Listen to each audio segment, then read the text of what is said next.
Welcome back to get your first 100,000 series. In this series, I will share with you all the mindset hacks, techniques and strategies that I have used in order to help me get 100,000 before the age of 30. In my previous video, I shared regarding about mindset hacks that I did in order for me to be conscious on how I spend money. And in today's video, I'm going to share with you one technique that have helped me tons in order to get to my first 100,000. This technique is simple and effective. So let's talk about the problem first. Generally, a lot of people have only one bank account and they will just use their bank account for their savings and their spending. However, this means your account will always be volatile. The amount can be going up, going down, and it is tempting to spend the money that you see that you have in the bank account. So how do you make it satisfying to see your bank account keep on growing without any volatility and at the same time prevents you from spending the money? And the easiest way that I did it for myself is I separate my bank account for my savings and spending. Why this works so well for me is because when you separate your savings and spending account, and if you are contributing on a monthly basis to your savings account,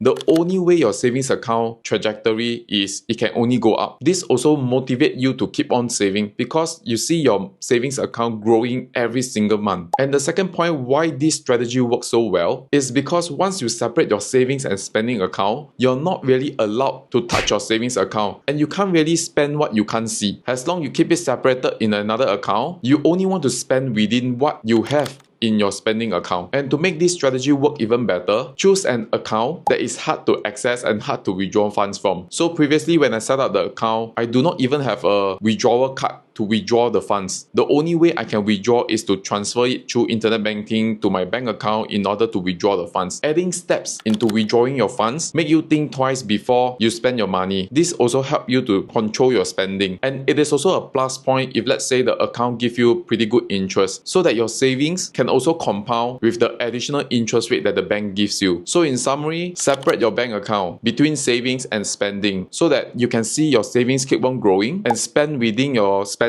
account instead of your savings account, and use that separate account that is hard for you to withdraw funds from. In that way, you can guarantee that your savings will only go in one direction. This technique worked very well for me and I hope that it can also help you in your journey towards your first 100,000. And if you have not watched the first part of the series, do click on the link above on the videos regarding about the mindset shift that helped me to get to my first 100,000.